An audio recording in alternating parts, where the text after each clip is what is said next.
अंधेरी कोठरी में बैठे रविंद्र जी अपनी पत्नी सुधा जी को याद कर फूट फूट कर रो रहे थे। कुछ समय पहले की घटनाएं रविंद्र जी की आंखों के सामने घूम रही थी। रविंद्र जी की पत्नी सुधा हर समस्याओं का मिनट में हल निकालने वाली, अचानक एक दिन सुबह बैठे बैठे पता नहीं क्या हुआ कि उनकी पत्नी का बायां हिस्सा पूरी तरह लकवा ग्रसित हो गया। मुंह से आवाज़ भी पूरी खत्म हो गई। दिन भर घर के कामों में लगी रहने वाली सुधा जी अब पलंग पर आ गई। फिर भी उसने हार नहीं मानी। माँ अपने बच्चों को कभी भी गलत नहीं समझती, चाहे वह कितनी भी गलतियाँ कर ले। माँ की ज़बान पर किसी के लिए शिकायत नहीं रहती, हमेशा बस आशीर्वाद के लिए ही माँ का हाथ होता। सुधा जी और रविंद्र जी का एक ही बेटा था, अनिल। उसकी शादी हो चुकी थी। उसकी पत्नी का नाम संगीता था। रविंद्र जी और सुधा जी की शादी को 45 वर्ष बीत चुके थे। सुधा जी के मन में जो इच्छाएं होती वह अपने पति रविंद्र जी को इशारे में समझाती। रविंद्र जी पत्नी का बहुत ख्याल रखते थे। बेटा बहू अच्छे थे जब तक सुधा जी के हाथ पांव चलते थे। सुधा जी कभी भी अपनी बहू का इंतजार नहीं करती, वह घर के काफ़ी काम खुद कर लेती। तब बहू और सास में बहुत प्रेम था। बहू दिन भर मम्मी जी करती है, आगे पीछे घूमती थी। लेकिन जैसे ही सुधा जी बिस्तर पर पड़ी, बहू ने अपना रंग दिखाना शुरू कर दिया और उनका बेटा अनिल भी कभी अपनी माँ का हाल चाल पूछने उनके कमरे में नहीं जाता था। एक दिन रविंद्र जी घर पर नहीं थे और बहू दलिया खिलाने के लिए सुधा जी के कमरे में गई और उनको दलिया खिलाने लगी तो एक तरफ से मुंह टेढ़ा होने की वजह से दलिया उनकी मुंह से बाहर आने लगा। बहू माथे में सलवटे डालते हुए बोली, बुढ़िया मर भी नहीं जाती, जी का जंजाल बनी हुई है। दिन भर घर का सारा काम देखो और फिर इनकी सेवा में लगे रहो, पता नहीं कब मौत आएगी इनको। बहू की ऐसी बातें सुनकर सुधा जी की आंखों में अश्रुधारा बहने लगी। जिंदगी इस मोड़ पर ले आएगी कभी सोचा भी नहीं था। कभी सबको बनाकर खिलाने वाली सुधा जी आज खुद दूसरों पर आश्रित हो गई थी। जब भी रविंद्र जी घर पर होते तो बहू उनके सामने सुधा जी का खूब ध्यान रखती, खूब प्यार से बात करती, खूब उनकी सेवा भी करती और उनके पीठ पीछे बहू सुधा जी को बहुत बुरी बुरी सुनाती। एक दिन रविंद्र जी घर पर नहीं थे और बहू अपनी माँ से बात कर रही थी कि बुढ़िया जल्दी से मर जाती तो घर अपने नाम करा के ससुर को स्टोर रूम में छोड़ देती। सुधा जी हॉल में अपनी व्हील चेयर पर बैठी हुई थी। सुधा जी ने यह समझ लिया था कि मेरे जाने के बाद मेरे पति का आत्मसम्मान इस घर से ही बना रहेगा। इस घर के लालच में ही बेटे बहू उन्हें 2 वक्त की रोटी प्यार और सम्मान के साथ देंगे। सुधा जी ने सोच लिया था कि वह रविंद्र जी को किसी तरह सचेत करके रहेंगी। रविंद्र जी के आने पर सुधा जी ने इशारों से कागज पेंसिल मांगा। उसमें लिखा, मेरे चले जाने के बाद आप इस घर को बेटे के नाम मत करना। यही छत्र छाया एकमात्र ऐसा सहारा है जो आपकी इज्जत बचाए रखेगा और मान सम्मान की 2 रोटी भी खा पाएंगे।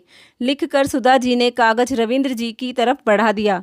उस दिन रविंद्र जी जल्दबाजी में थे, उन्हें कहीं बाहर जाना था। उधर बहू ने टेबल पर नाश्ता लगा दिया। टेबल पर कागज रख नाश्ता करने लगे। नाश्ता करने के बाद रविंद्र जी निकल गए। कागज टेबल पर ही रखा रह गया और वह उस कागज को पढ़ न पाए। थोड़ी देर बाद बहू जब बर्तन उठाने आई तो उसने वह कागज खोलकर पढ़ा। फिर उसने अपने पति अनिल को दिखाया। अनिल, देखो तुम्हारी माँ ने बाबूजी को कागज पर क्या लिख कर दिया है। वह चाहती है कि यह घर हमारे नाम ना हो और तुम्हें तो पता है जो माँ जी कहेगी बाबूजी वही करेंगे। अरे ऐसे कैसे नहीं होगा हमारे नाम यह घर। अब तुम देखो आगे आगे क्या होता है। अनिल ने अपनी पत्नी के कान में कुछ प्लान बताया और दोनों बेटा और बहू बहुत खुश हो गए। कुछ देर बाद जब रविंद्र जी घर आए, सुधा जी अपने बिस्तर पर लेटी हुई थी। रविंद्र जी अपनी पत्नी के पास आकर बैठ गए। आज सुधा जी की शरीर में बहुत बेचैनी हो रही थी। उन्होंने पलंग से लेटे लेटे रविंद्र जी को इशारा किया कि वह मंदिर से राम सीता जी की मूर्ति उठाकर ले आए। सुधा जी ने दाएं हाथ से भगवान के चरणों को स्पर्श किया और अपने माथे पर हाथ फेरा। फिर से उसने इशारा किया जिसमें वह अपने लिखे कागज के बारे में रविंद्र जी से पूछ रही थी। अरे सुधा, सुबह जल्दबाजी में मैं पढ़ नहीं पाया, 1 मिनट अभी पढ़ता हूँ। रविंद्र जी उस कागज को अपनी जेब में ढूंढने लगे। अचानक से सुधा जी ने एक लंबी गहरी सांस ली और अपनी आंखें बंद कर ली। वह सदा के लिए चैन की नींद सो चुकी थी। सुधा, उठो सुधा, मैं तुम्हें कुछ नहीं होने दूंगा। अपनी आंखें खोलो सुधा, तुम मुझे छोड़कर नहीं जा सकती। मैं तुम्हारे बिना कैसे जीऊँगा। रविंद्र जी अपनी पत्नी से लिपटकर जोर जोर से रो रहे थे, लेकिन अब कुछ नहीं हो सकता था। सुधा तो हमेशा हमेशा के लिए रविंद्र जी को अकेला छोड़कर चली गई थी। डॉक्टर के पास जाने तक का भी उन्होंने समय नहीं दिया। पत्नी के जाने के गम में रविंद्र जी गुमसुम से रहने लगे। कुछ दिन बाद अनिल अपने बाबूजी से बोला, बाबूजी, घर की मरम्मत करानी है, तो मैं सोच रहा था जिस कमरे में आप सोते हैं वही कमरा सबसे बड़ा है। सोच रहा हूँ पहले उसे ही ठीक करवा दूँ। आप थोड़े दिन के लिए पीछे वाले कमरे में रह लीजिए। रविंद्र जी बोले, मगर बेटा, उस कोठरी में तो एक चारपाई भी ढंग से नहीं आती। नहीं बाबूजी, मैंने खाली करवा दिया है, पर तुम लोगों ने मुझसे पूछा भी नहीं और मेरा सामान स्टोर रूम में शिफ्ट करा दिया। तभी बहू संगीता तपाक से बोली, बाबूजी, इसमें पूछने वाली क्या बात है? थोड़े दिन की तो बात है, फिर आप अपने कमरे में आ जाना। हाँ बाबूजी, फिर हम आपका सारा सामान आपके कमरे में रख देंगे, बस एक बार रूम ठीक हो जाए। रविंद्र जी कुछ नहीं बोले और पीछे वाले कमरे में चले गए। वह बेटे और बहू के चालाकियों से अनजान थे, क्योंकि सुधा जी के जाने के बाद बहू और बेटा उनका खूब अच्छे से ख्याल रख रहे थे। घर में काम चालू हो गया। रविंद्र जी भी घूम फिरकर थोड़ा बहुत देख लेते थे। एक दिन रविंद्र जी को सुधा जी की बहुत याद आ रही थी। वो नम आंखों से अपने कमरे में बैठे हुए थे। अनिल कुछ बिल लेकर रविंद्र जी के पास पहुंचा और बोला, बाबूजी, जरा इस पर साइन कर दीजिए। उस समय रविंद्र जी बहुत दुखी थे। उन्होंने बिना पढ़े ही कागजों पर साइन कर दिए। 1 महीना बीत गया। उनका कमरा रहने के लिए पूरी तरह तैयार हो चुका था। चलो, अब तो कमरे का सब काम खत्म हो गया है, अब तो अपने कमरे में ही सामान रखवा लेता हूँ। रविंद्र जी अपनी बहू से बोले, बहू, कमरा तैयार है, अनिल से कहकर मेरा कमरे में सामान रखवा देना। नहीं बाबूजी, अभी तो कमरे में थोड़ा काम बचा है। पर बहू, मुझे तो कोई काम बाकी नजर नहीं आ रहा। बाबूजी, मेरा दिमाग खराब मत करो, आपको क्या पता कि काम बचा है या नहीं? बहू रविंद्र जी से तल्खी आवाज में बोली। रविंद्र जी को बहू का ऐसा बर्ताव बहुत बुरा लगा और वह बोले, मुझे अब कोई काम वाम नहीं करवाना है, मेरा पलंग आज ही मेरे कमरे में डलवाओ। कहकर रविंद्र जी अपनी कुर्सी पर जाकर बैठ गए और अपने बेटे का इंतजार करने लगे। बहू से बहस करना उन्हें अच्छा नहीं लगा।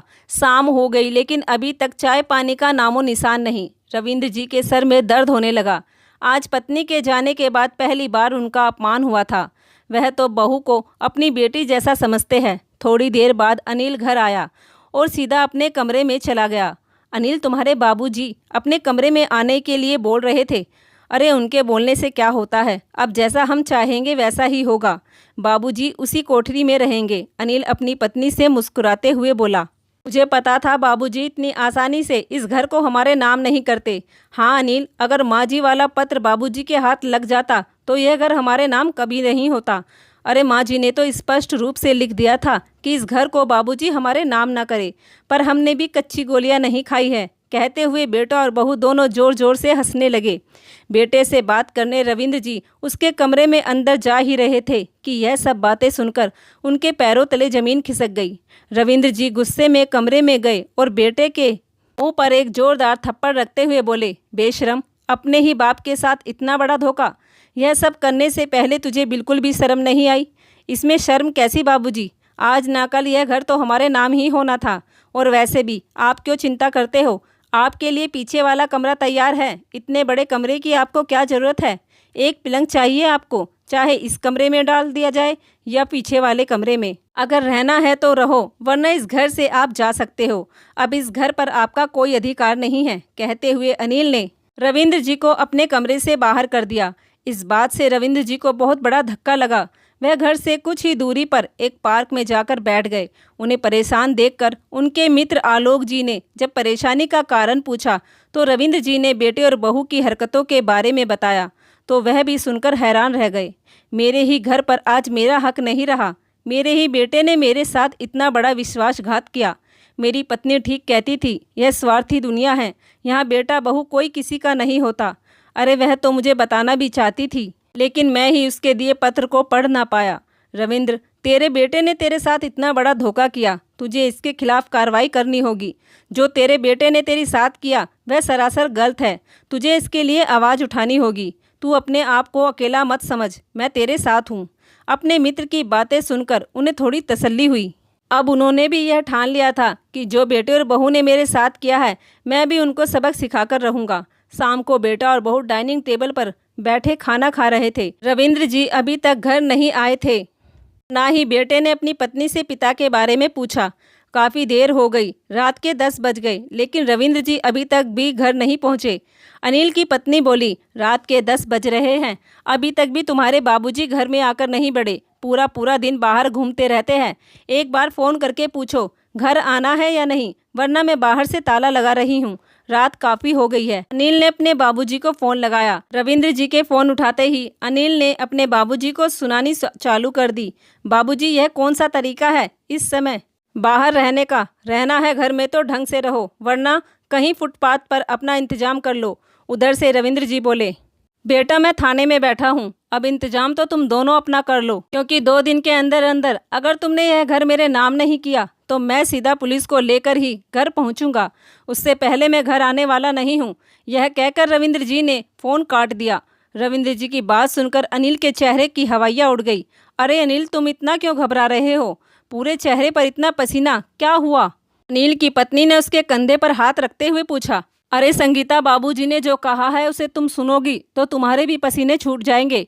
बाबूजी थाने में बैठे हैं और उन्होंने स्पष्ट रूप से कहा है कि घर उनके नाम कर दो, वरना वह पुलिस को लेकर यहाँ आ जाएंगे। और फिर क्या होगा यह तो तुम अच्छे से ही जानती हो, क्योंकि यह घर बाबूजी ने हमें अपनी मर्जी से नहीं दिया, हमने धोखे से उनके साइन कराए हैं। यह सुनकर अनिल की पत्नी का मुंह फटा रह गया। अब बेटे और बहू के पास कोई चारा नहीं था। जिस घर को उन्होंने धोखे से अपने नाम किया था, उसी तरह उस घर को रविंद्र जी के नाम कर दिया। 2 दिन बाद रविंद्र जी घर पहुंचे। अनिल ने बिना कुछ कहे ही घर के कागज रविंद्र जी के हाथ में थमा दिए। रविंद्र जी सामने जाकर सोफे पर बैठ गए। बेटा और बहू दोनों अपने कमरे में जाने लगे। रुक जाओ, कमरे में जाने से पहले मेरी बात सुनते जाओ, रविंद्र जी कड़क आवाज में बोले। बेटे बहू ने मुड़कर रविंद्र जी की तरफ देखा तो रविंद्र जी की आंखें गुस्से से लाल थी। बाबूजी, क्या हुआ? अब तो हमने घर भी आपके नाम कर दिया है। घर तो मेरा मुझे मिल गया है, लेकिन तुम्हें सजा दिलवानी अभी बाकी है। जो तुमने मेरे साथ विश्वासघात किया उसकी सजा तो तुम्हें जरूर मिलेगी। कंप्लेंट तो मैं तुम्हारी लिखवा कर ही आया था, पुलिस अभी आती ही होगी। पुलिस का नाम सुनते ही बेटे और बहू के आंखों के आगे जमीन और आसमान दोनों घूमने लगे। अनिल ने अपने बाबूजी के पैर पकड़ लिए। बाबूजी, एक बार माफ कर दीजिए, हमने घर अब आपके नाम कर दिया है, हमसे बहुत बड़ी गलती हो गई। हमने आपके साथ धोखा किया, पर इस धोखे की इतनी बड़ी सजा हमें मत दीजिए। हमें जेल नहीं जाना बाबूजी। बेटा और बहू गिड़गिड़ाने लगे। नहीं बेटा, जेल तो तुम्हें जाना ही पड़ेगा। एक बार तुम मुझे धोखा दे चुके हो, मैं बार बार वही गलती नहीं करना चाहता। मेरे ही घर को तुमने मुझसे छीन लिया था, वह भी धोखे से। तुम जैसी औलाद को तो सजा मिलनी चाहिए। अनिल और संगीता रविंद्र जी के आगे गिड़गिड़ाते रह गए, लेकिन उन्होंने उनकी एक न सुनी और पिता के साथ धोखाधड़ी के जुर्म में पुलिस दोनों को पकड़कर ले गई। तो दोस्तों, ऐसे बेटे और बहू को सजा मिलनी चाहिए या नहीं? प्लीज़ एक बार कमेंट करके ज़रूर बताइए। धन्यवाद।